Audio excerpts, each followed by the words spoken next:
All right, committee members and members of staff, welcome to the March 18th, 2024 Southwest Task Force. I'm gonna call the meeting to order.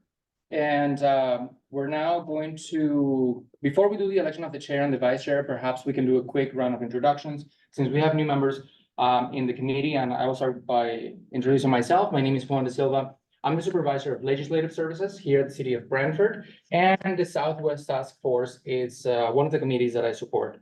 For members of the committee, if you also want to share why you decided to join the committee, that would be fine as well. Perhaps Councilor Sicoli can go after.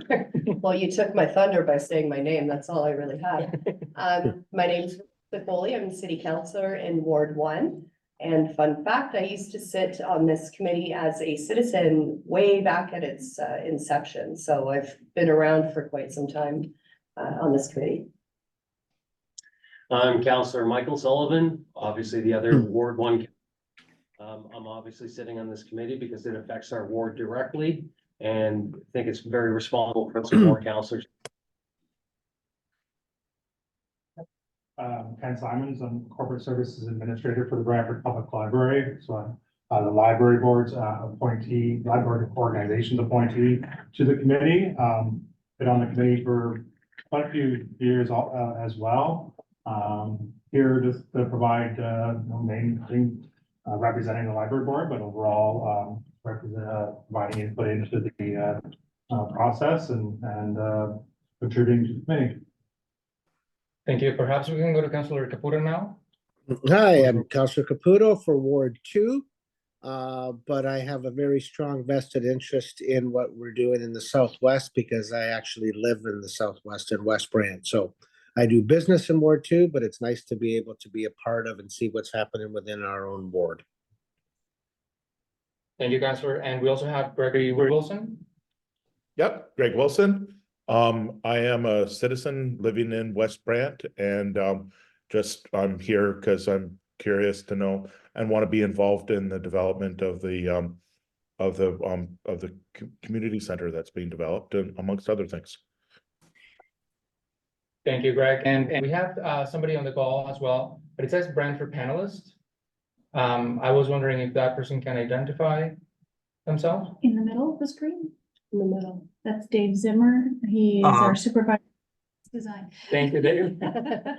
All right, Jen, I don't know if you want to introduce yourself since you work with the committee closely. Thank you. Good afternoon, everybody. Jennifer Elliott, and the Director of Engineering Services within the Public Works Committee. So with engineering services, oversee the 3 phases of the Southwest Community Center and Park. Perfect. Thank you very much. So now we're going to move on to the election of the chair and the vice chair, and I'm going to ask for any nominations for the position of chair. Councillor Sicoli. Councilor Sicoli. Any other nominations? All right, Councilor Sicoli, do you accept the nomination? I accept the acclamation. There you go. All right, any nominations for the position of vice chair? No. Councilor Caputo? Yeah, I nominate Councilor Sullivan. All right, Councilor, did you accept the nomination? Yes. Any other nomination? All right, you're acclaimed. And off to you, Councilor. Excellent. All right. What's that? Miss Roadmap. Miss Roadmap. Here we go. Thank you so much. We'll call the meeting to order officially. Roll call has been taken, I'm assuming. One? Roll call has been taken. Perfect. Do we have any of pecuniary interest from any members of the committee today? Seeing none, we have no presentations or delegations on the agenda this evening. But we do have an update, which is the reason why this meeting has been called, a long-awaited update. And I know there's a lot of people eager to hear this. So I think what we'll do first is we'll put the motion on the floor to receive the report, and then we can have some discussion on it. We can ask staff any questions that have aroused from reading this, and then we'll go from there. So can I have a mover? Moved by Councilor Sullivan, seconded by, remind me of your name. Ken, thank you. I knew that. Thank you, Ken. And do we have any questions of staff? And Jen, did you want to give a brief overview of this for everyone? I can give a brief overview if you Otherwise, like. it could be a pretty short meeting. Let's do a little bit of a brief overview from staff. Okay, through the chair to the committee, for our update on the Southwest Community Center and Park. So in the report, I did go through all of the background, linked in all of the reports as well, so that new members or seasoned members can read all of the reports and kind of travel back in time and follow along with the Southwest Community Center and Park.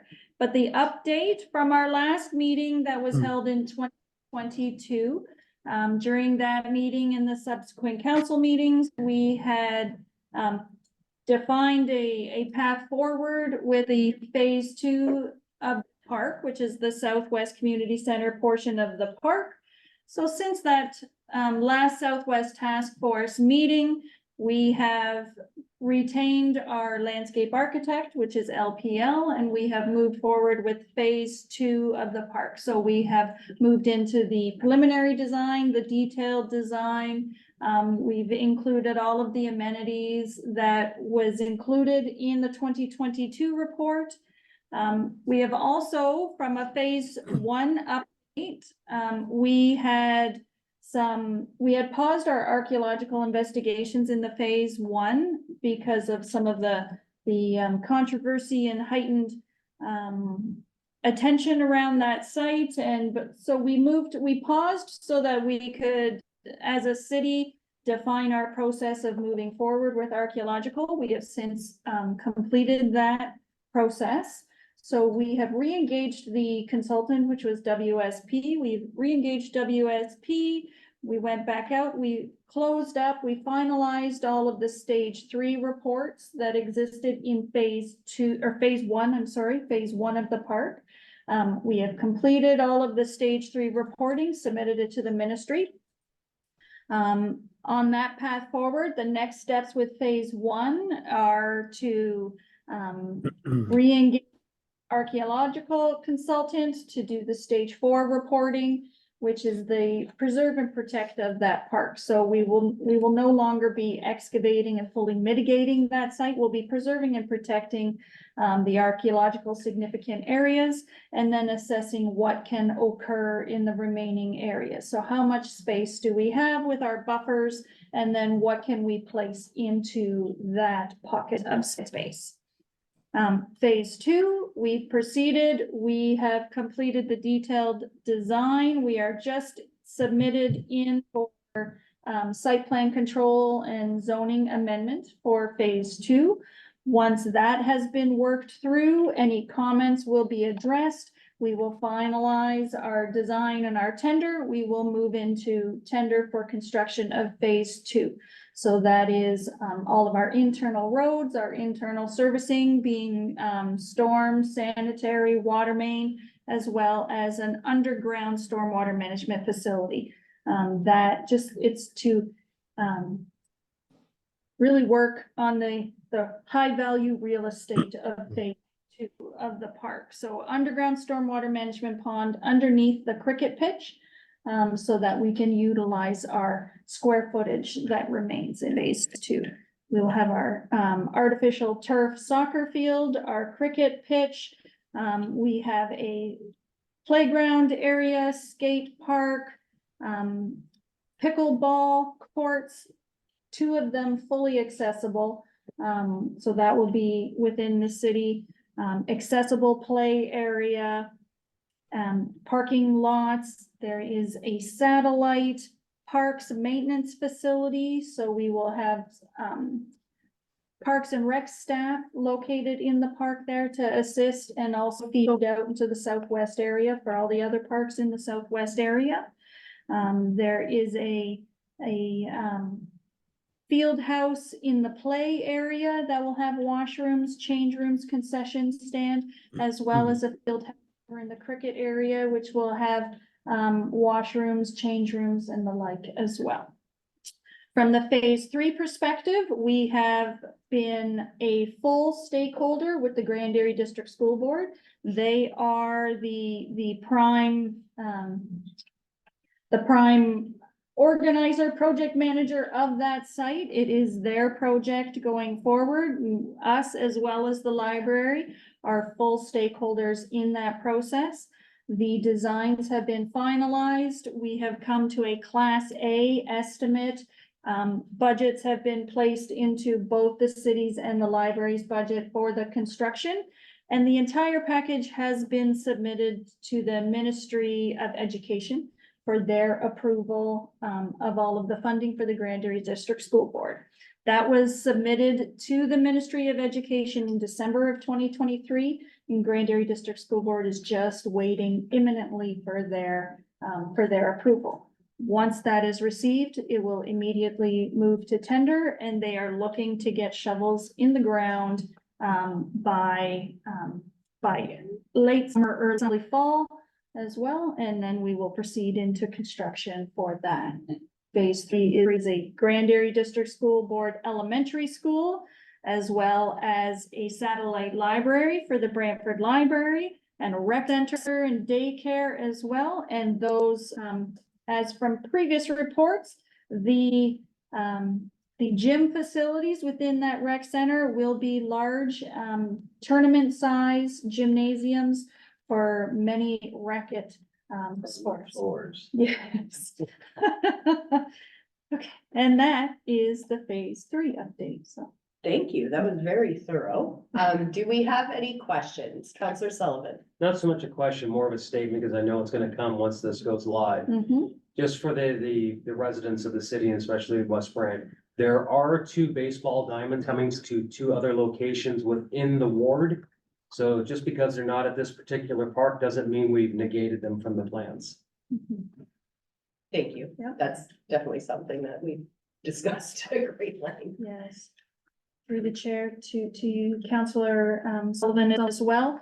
There are 2 adult-sized fields that are going in, one at Cockshut, near Cockshut Park, one down on Gilkison, and then as well as 2 junior-sized baseball diamonds at Brooklyn Park. So that we're working on getting those designed and into constructions. I heard there was a potential for 4, but Yeah. I just knew that 2 were confirmed. I do see that we have a new panelist that jumped on.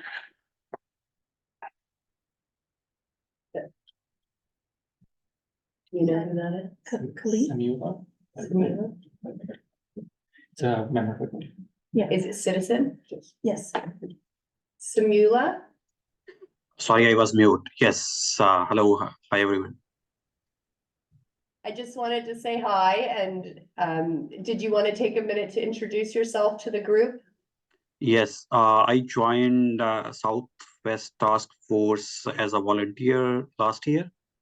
A little bit on introduction myself. I am electrical engineer working with Samsung Canada. I want to contribute in whatever capacity to expedite this project and complete it, because I moved in West Bend like 3 years ago. And I think so this would be a great project for the West Bend community. Well, thank you so much for volunteering your time to the committee, and we look forward to your contributions. Counselor Caputo, I see you had your hand up. I did. I'm glad you noticed it. So, welcome to the panel, sir. Pleasure to meet you. I guess a question to Jen. So, I know the baseball diamonds are off-site, which is great, but the original plan also showed a football field. I'm assuming the football field is no longer in the actual plan. If I'm looking at the plan, it was in the first phase, and I guess it was eliminated in the second phase. If you can just give me some clarity on that. Thanks. Through the chair to you, Counselor Caputo, you are correct. The football field was shifted out of the park plan in place for the tournament size, regulation size cricket pitch. So that was a previous report in 2022 that identified that change. So just another, I guess, with the new high school going into the boundary lands, is there a plan to put a football field in that particular location, just for curiosity's sake? Do you know anything about that, or if it's planned for there?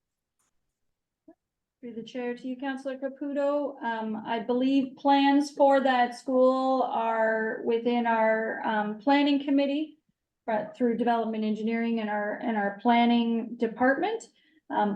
I believe they are looking into a football field from the last plans that I have seen.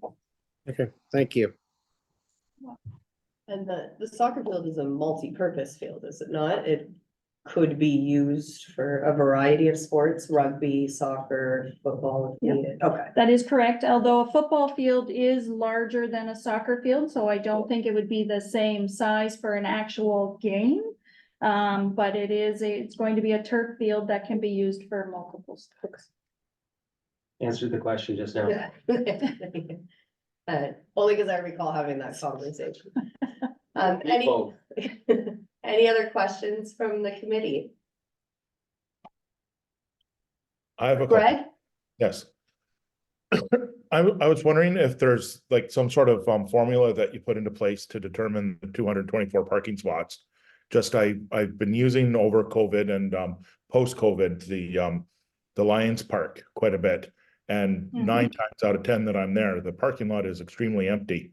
And just wondering if we might be able to utilize more space for more activities or something by cutting down on how many parking spots there are and using the parking spots that would be around the school instead. Through the chair to you, Greg. So the calculation for the quantifying of the parking spaces, it is through our planning department with our planning department applications. We are sharing parking spots with the school board as well as the park itself. So we are balancing that between the two phases. It's being looked at as one entire site and we're balancing them through both phases of the construction. Okay. I have 2 more questions if you don't mind. And I realize it's probably a little late in terms of reports and stuff like that. But looking at the design where the I saw on, let me just check really quick, make sure I get the right page. On the map you have, let's see, I think it's one of the first maps. Yes, on page, what page am I on here? Page 6. The splash pad and play equipment seem to be quite far away from the parking lots. And I'm just wondering if there was a reason for that. It would seem to me that it would be better for the splash pad and play equipment, be easier for parents and stuff if those were closer to the parking lots instead of further away. So if I may, Greg, is this for figure 5, which is the phase 2 preliminary design concept drawing? I see it on page 8. Oh, figure 3. Figure 3, yeah. So figure 3, which is, it's kind of less colorful. So that was the previous conceptual design. Oh, I'm sorry, Greg, you're on mute. I am. The splash pad and play equipment are yellow and there seems to be a red building in between them. Yeah, so that is it's a currently out of date conceptual plan. So if you travel 3 pages down to page 8. Yep. There is the more current design plan there. So you'll see that there's 3 different parking lots in that quadrant now, and there is a parking lot right up close to that splash pad area, the play area. Okay, so that's the map we should be looking at. Correct, yes, Okay. perfect. And then you had another Yeah, I question, had I a think third you. question. I love that there's all this discussion about physical activity and stuff like that. I'm just wondering if there was any discussion at all, and once again, I realize it's really late, for some sort of facility for arts and culture, like even like a small theater or something like that that could be used by community groups instead of having to go and use kitchen or use church basements and stuff. This seems like this would be a really good location for, with the growing population we have in the area, for something like that. Do you want to take that one? Sure. Through the chair to you, Greg. Thank you. So in this space, there has not been a theater, thought of and designed in here, just with the tight space of it. However, I can add that it is being looked at in our Mohawk Lake District area, which is the Greenwich brownfield area that's being remediated. But it can also be looked at in the future, the phase 1 area. We can add it onto the list into discussion as we move forward and see how much usable space we have in the phase 1 area, which is behind the tree line. Where would I'm slowly learning how to access information through the city and stuff. Where would I find more information about the Greenwich brownfield area? Through the chair to you, Greg, there is a link at a webpage on the city's website. Go Okay. onto the city's website, Brantford.ca, into the search bar. You can type in Mohawk Lake District Plan, and it should all come up there as well. From there, they have some renderings as well in their plan. Okay, I have seen that before. I've used it, and I'm a teacher in the area, and I've used that map, or a very initial map in my area. I didn't know what it was called though. Oh, excellent. Gord, did you have something to contribute to this or a question of your own? No, Thank you for answers. through the chair, I just wanted to add that the community center itself will have a multi-purpose room that will be available to the public to rent out for whatever purpose they need it for, and that will go through the Parks and Rec process. I don't know how they rent out space, but it will go through them. Mhm. Okay, wonderful. Thank you very much for answering my questions. Thank you, Greg. Any other questions from the committee? Okay, seeing none, I do have one or two. Mhm. Mal. It sounds like the phase 2, which is the park and the rec, or the recreation activities, is going to be built sort of at the same time as our phase 3. Is that, are the timelines gonna add up that we're kind of building both at the same time, and are we prepared for that? Are we okay with that?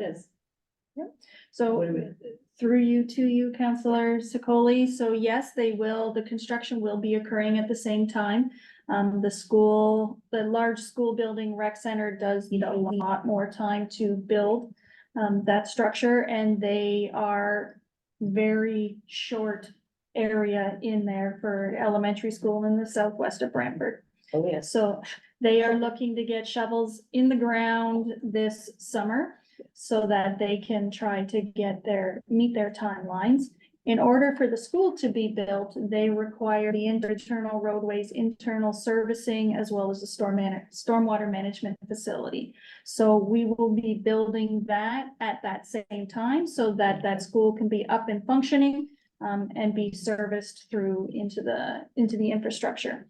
Then following in 2025, we will be constructing the park amenities. So we're trying to maximize and meet the timelines of the school.